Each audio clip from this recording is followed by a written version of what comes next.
with Fist in the Air Spring Awakening. Okay, cool. Perfect.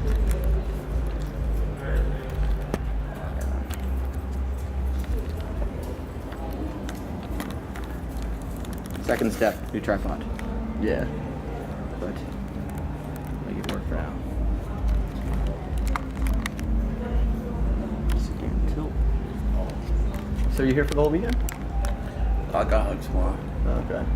And you have a meet and greet today, is that why you're here? Yeah. Hey, are you guys? I just hang out a bit. Sorry, are you guys gonna be quick? About Yep, 10 minutes. 10 minutes. All right, because someone's supposed to be on this. Yeah, I know. We're gonna run if they say anything. To like 10 minutes. Yeah, max. Max. Okay. Thank you. Appreciate it. All right, you're good. And it's recording. All right. Yeah. So whenever you want to say, go ahead. What was it again? I'm Feed Me. Hi, I'm Feed Me. I'm here with Fist in the Air at Spring Awakening. That was it. Cool. Fist in the Air. Hi, I'm Feed Me.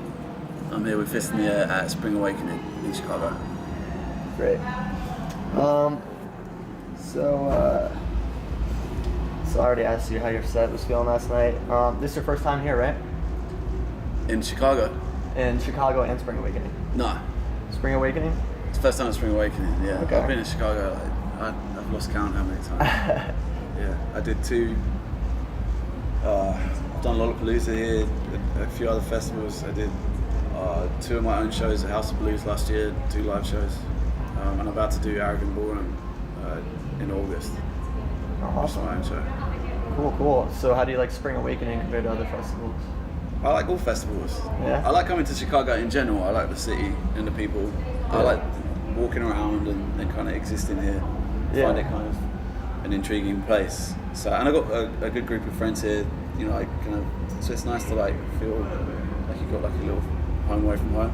Yeah, In some definitely. cities, you know, you're kind of in and out. You know, if you don't know anyone there or you've been, on tour. This one's been cool because I got to hang out a bit. So. Well, that's some cool. free time. Yeah, I mean, I'm sure you travel all around the world, and so it's difficult to. Sometimes you have your cliques with you, sometimes not. Yeah, you work it out when you can and keep it interesting. Awesome. And so I was gonna ask you. I know you've been traveling a lot, so could you name your favorite city in the world that you've played at? I've always had an ambition to go to Tokyo, which I actually just got to do the other week. So that was, I've always been really interested in Japanese culture and the people, everything, architecture, just the scenery. There's nothing there I don't find interesting. So that was fascinating. I loved it. It's just such a massive place. It just makes Chicago look so tiny. Yeah, I bet. I mean, traveling overseas, especially that culture, that's great. Were you able to get a chance to relax out there? A bit, yeah. Well, it's a long way to go for some shows, so I booked a couple of extra days to hang out, got to look around, like went to a shrine and that sort of thing. Harajuku, bit of shopping. Okay. Yeah, it was nice. Awesome. So I'm going to ask like a few quick questions, whatever comes to your mind first. So, favorite venue in the U.S.? Oh, man, Webster Hall? Webster, okay. New York. Favorite vacation spot anywhere in the world? I have no idea. I've never been on holiday. Always working. Favorite rock band? Queen. Favorite movie? Probably somewhere between The Matrix, Fight Club, or Kung Fu Panda. Kung Fu Panda. Anything based in like Chinese theology. So you definitely have that that interest. Kind of. Yeah, I like my existentialism, kind of philosophy and stuff. They all have like good running themes of that.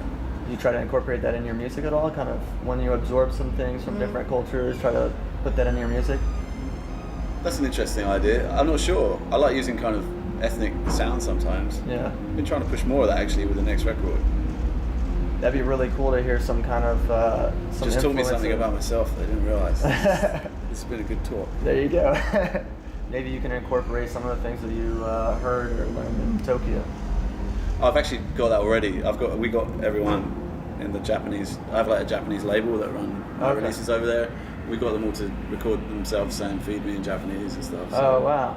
it's just pretty similar, but it sounds good. So a bit of cross combination there. It's good. not only do you have the interest, but it's cool that you're pursuing it, that you've actually kind of moved yourself into that culture a little bit and understand it better. Anything Japanese interests me. Favorite sport? I'm more of a petrol person. I like my motor racing. Okay. I'm not a particularly brilliant athlete. You might, as amazing as it may sound. So I was gonna switch it up to music. Some people say that dubstep is kind of fading. What are your thoughts on that, and what do you see as the direction that you see dubstep heading in the next couple of years?